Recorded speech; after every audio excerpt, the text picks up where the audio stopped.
Estoy seguro que muchos de ustedes no quisieran participar en los Juegos del Miedo de Ji-san, este peculiar personaje del terror que logró hacernos varias películas muy buenas. Está ligado un poco a un caso real bastante aterrador que les quería contar hoy, pero tómeselo con pinzas ya que de que sea real 100% no lo sabemos. El caso es que esta es una de las historias más terroríficas de internet que les voy a traer. Yo soy Andrés y esto es Dark TV.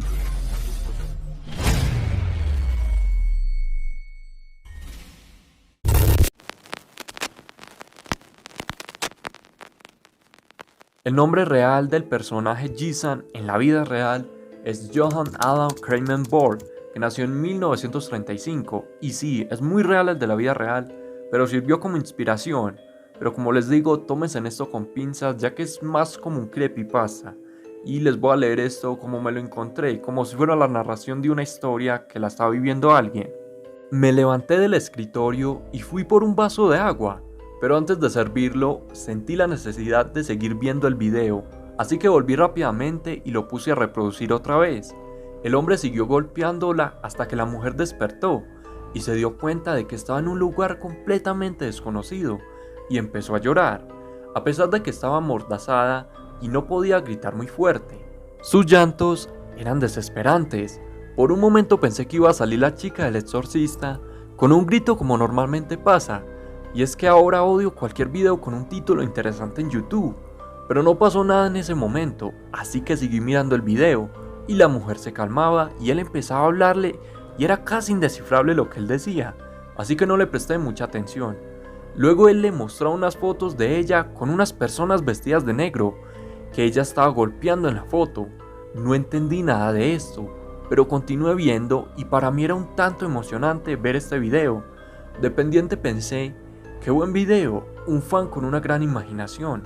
En unos segundos dejé imaginarme cómo hicieron el video y empecé a sentir una respiración en mi espalda y una horrible presión en el pecho, como si me estuviera ahogando, pero esto solo me llamaba a ver la pantalla y seguir viendo el video, y me di cuenta de que la mujer tenía una cuchilla enfrente y un control enfrente de la mano izquierda, el cual controlaba el movimiento de la silla.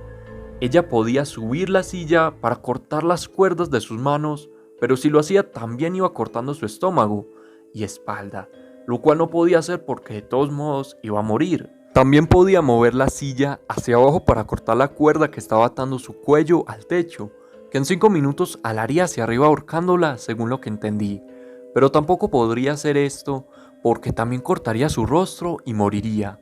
Para mí fue algo imposible escapar de este juego, pero luego de un corte y un segundo se muestra ya un reloj contando desde 20 hasta 0, y después de esos segundos se veía cómo la mujer moría, sin ninguna forma de escapar. Luego el hombre se acercaba y se mostraba cómo era completamente real. Luego de toda la masacre se mostraría una fecha que dice 30 de octubre de 1986. Esto me dio un gran susto y pensé de inmediato en el título visto.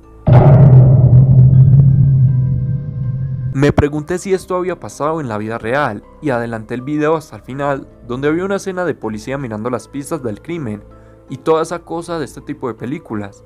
Me calmé y vi dónde estaba también el hombre muerto y con una identificación cuyos datos eran Johann Alan Kramer Borg, año 1935. Se me hizo curioso el nombre y tenía un gran similar con el protagonista de las películas Sun, que es John Carmen.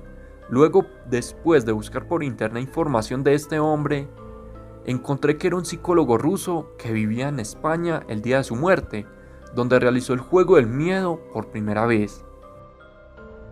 Después decía algo sobre los estudios de este caso y revelaron cosas muy sorprendentes que jamás fueron reveladas de este hombre, que había asesinado más de 65 personas, incluida la persona que asesinó en su juego. Después, este hombre se convirtió en una historia que rondaba en internet y los rumores llegaron a los productores de la ahora película llamada Sun. Pero aún hay un rumor que después de su muerte han habido muertes inexplicables en España y en el mundo, y principalmente a personas corruptas y fanáticos de televisión violenta. Luego se encontraron 3 muertes de imitadores incapaces de matar una mosca, cuyos cuerpos fueron encontrados frente a la computadora con un letrero escrito con sangre que dice: los mataría a todos a través de su computadora.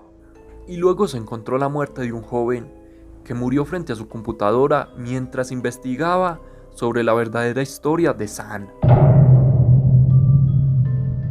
La historia la saqué de una página llamada Wiki Creepypastas de su parte de Mentes Trastornadas. La historia hay que tomarla con pinzas, ya que puede ser verdad o puede ser también mentiras. Yo se lo dejaré a que ustedes decían eso. Yo dejaré el video hasta aquí. Si te gusta saber las historias reales que sirvieron como inspiración para las películas de terror y cualquier película de cualquier género, te invito a que te pases por mi canal donde tengo más videos del estilo, donde ya hemos relatado varias historias de películas que suelen ser peores en la vida real y que nadie quiere vivir en carne propia. Si te gustó el video, déjame un like y suscríbete al canal para así yo sacar más historias de este estilo. Yo me despido, yo soy Andrés y esto es Dark TV.